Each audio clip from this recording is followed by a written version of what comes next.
My sister said that Dad died. She had already divided his property. There was only one problem. Dad was sitting next to me reading the newspaper. He picked up the phone and said, "I would like to get my property back. I'm Amanda. I'm 34 years old, I live in Sacramento, and until 3 weeks ago I thought my sister was just difficult. Greedy maybe. A little cold. I did not know she was capable of declaring our own father legally dead to steal his house. Let me back up because you need to understand how insane this actually got. My dad, Walter, is 71. 2 years ago he started forgetting things.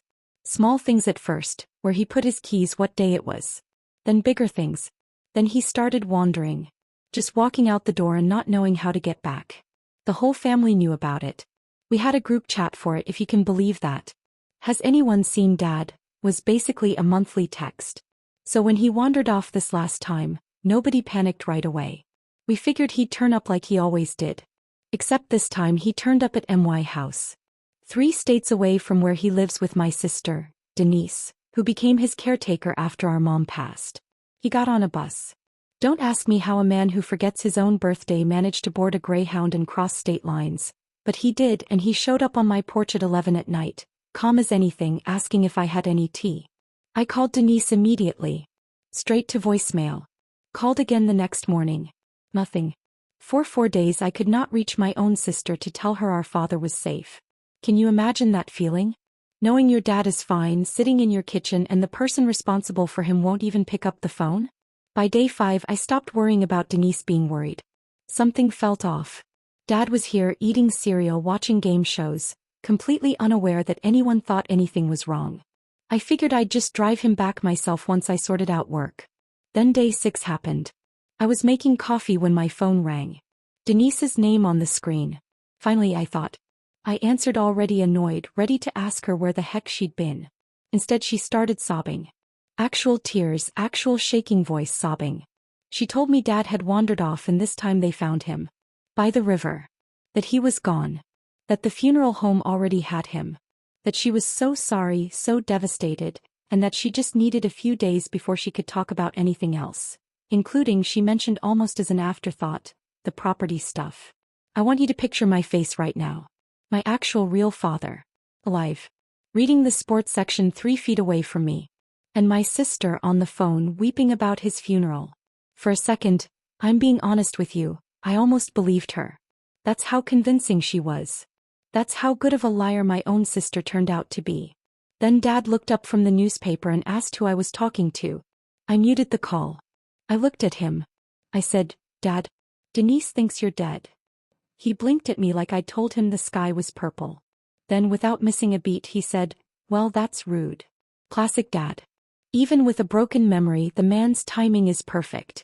Now here's where it gets interesting, because I didn't hang up. I didn't correct her right away. Something told me to just listen. Let her keep talking. And I'm so glad I did, because 30 seconds later she said the sentence that changed everything. She said the will had already been read. That the house, the savings, all of it, already transferred to her and her husband, Craig. Already. Before a funeral. Before a death certificate. Before anybody even told me. Do you understand what that means? She had this ready. Waiting. Like she'd been expecting him to disappear and never come back, and had a plan sitting in a drawer for the exact moment it happened. I unmuted the phone. I said, real calm, "Denise, that's going to be a problem." She said, "Why?" And that's when I handed the phone to Dad.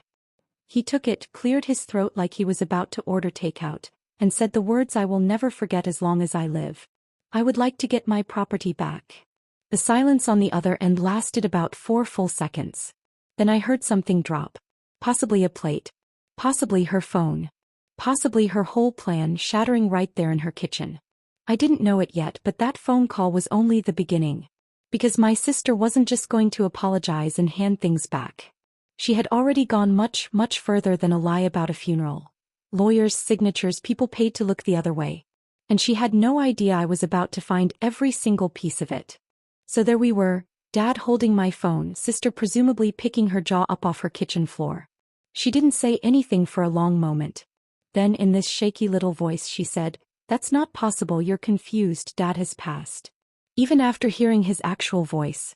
Even after he'd just spoken full sentences to her. He was still trying to sell it. That's when I knew this wasn't a mistake.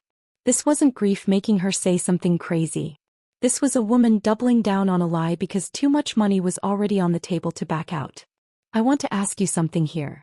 If your own sister tried to convince you that your living father was dead, right after he'd just spoken to her, would you even know how to process that? Because I didn't. I just stood in my kitchen holding a coffee mug, completely frozen. Dad, meanwhile, was unbothered. He handed the phone back to me, went back to his newspaper and said, "Tell her I want the boat too. We don't own a boat." I don't know where that came from. But that's Dad for you. Even mid-family catastrophe, the man's got jokes. I hung up. And I called my husband, Trevor, who works in insurance and has dealt with enough fraud claims to know exactly how these things unravel. Trevor's reaction was priceless. I told him Denise thought Dad was dead and had already split up his estate, and he just went quiet for a second and said, "Okay, we need to get a lawyer before she gets a shovel." Dark humor, I know. But honestly, at that point, laughing was the only thing keeping me from screaming. Here's where the real digging started. Trevor and I drove the 2 hours to Denise's town, not to see her yet, but to go straight to the county records office. If property had transferred, there'd be paperwork. Real, dated, notarized paperwork. And sure enough, there it was. A will, dated only 8 days after Dad had gone missing, naming Denise and Craig as full inheritors of the house, his retirement account, and, I kid you not, his 1998 Buick. 8 days. My father hadn't even been declared legally missing yet, let alone dead, and there was already a signed, notarized will splitting up everything he owned. Do you think a real, honest lawyer signs off on something like that in 8 days with no death certificate, no body, nothing? Yeah. Neither did I. So we tracked down the notary listed on the document. A man named Preston who ran a tiny law office above a nail salon. The second Trevor mentioned Denise's name, Preston's whole demeanor changed. Got real fidgety. Started talking about how he just processes paperwork and isn't responsible for verifying family circumstances.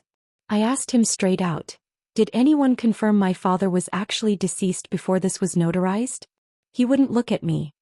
He said Denise had told him there was a death certificate coming, that it was just a formality, to get things moving early so the estate wouldn't be tied up in probate.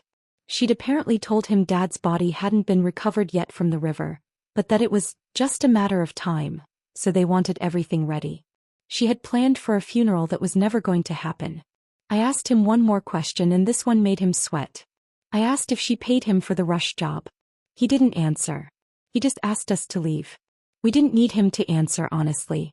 Because 2 days later, going through Dad's old files at his house, Denise wasn't home. We let ourselves in with the spare key under the frog statue, classic Dad hiding spot. We found something even worse. Second older will. The real one. Handwritten notes from Dad himself, dated 2 years earlier before his memory really started slipping. Splitting everything evenly between Denise and me. Nothing about Craig owning anything. Nothing about a rushed transfer. Just a fair, simple plan, tucked in an envelope in his sock drawer like normal people keep important documents apparently. So now I had proof of what he actually wanted. And proof of what she'd manufactured instead. I called my Aunt Carol, Dad's younger sister, the one person in this family who's never sugarcoated anything for anybody, and told her everything. She went silent on the phone for a solid 10 seconds, then said, "Amanda, baby, I raised chickens meaner than your sister, and even they don't eat their own family." Aunt Carol didn't just sympathize. She got involved. She'd known Preston's law office had a reputation, and she knew exactly who to call to get a real investigation started. A state licensing board and a fraud attorney named Douglas who specialized in exactly this kind of elder exploitation case. We had the fake will. We had the real will. We had a notary who wouldn't make eye contact. And we had a very much alive father who was, at this point, mildly annoyed that nobody had asked what he actually wanted. What we didn't have yet was Denise's reaction when she found out we knew everything. That happened 3 days later. And let me tell you, it did not go the way she expected. Denise found out we knew everything the way most people find out they've been caught, through someone else's big mouth. Preston, panicking about his license, called her the second we left his office. By the time we pulled into her driveway 3 days later, she was already standing on the porch with her arms crossed, looking like she'd rehearsed her excuse in the mirror 40 times. Dad came with us. I made sure of that. If she wanted to keep pretending, she'd have to do it to his face. The second she saw him get out of the car, her whole expression just collapsed. Not surprise. Guilt. She knew this moment was coming, she just didn't think it'd come this fast. Craig came out behind her, and I want to tell you, that man could not have looked more like someone who married into a scheme he didn't fully understand the consequences of. He kept saying, "I told her this was a bad idea," loud enough for us to hear, which Craig, buddy, a little late for that. Denise tried the tears again. Same performance as the phone call. Dad just stood there, arms crossed, and said, "Denise, I'm not dead. I'm not even sick. I took a bus." Flat. No emotion. It was somehow the funniest and saddest thing I'd heard all month. She finally cracked. Started explaining that she'd been drowning.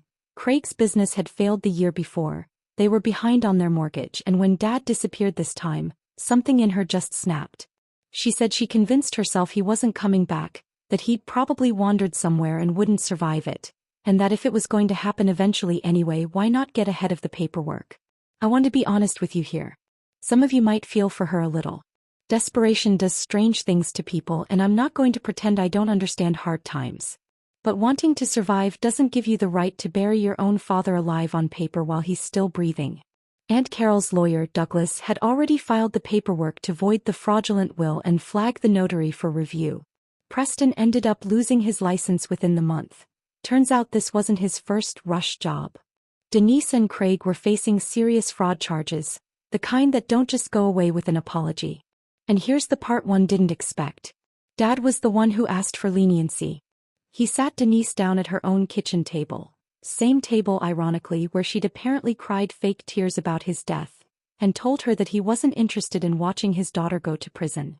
He said losing one daughter to greed was already more than he could handle. He wasn't going to lose her to a courtroom too. So we made a deal instead of pursuing full charges. Denise and Craig had to publicly withdraw the will, pay back every cent already moved, agree to family-supervised finances for 2 years, and Denise had to personally apologize.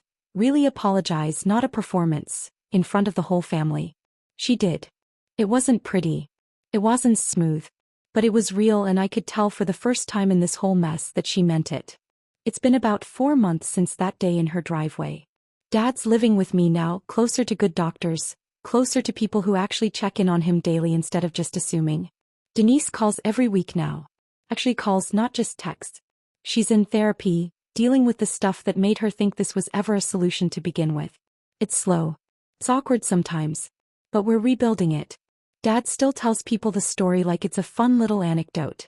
My daughter thought I was dead, so I called her up and asked for my house back. He laughs every time.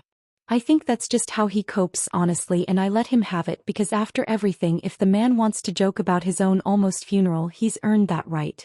If you made it this far, thank you so much for listening to my family's mess. If you enjoyed the story, go ahead and hit that like button. And if there's something you didn't love or you think I handled something wrong, I'd genuinely love to hear it in the comments. Thanks for watching.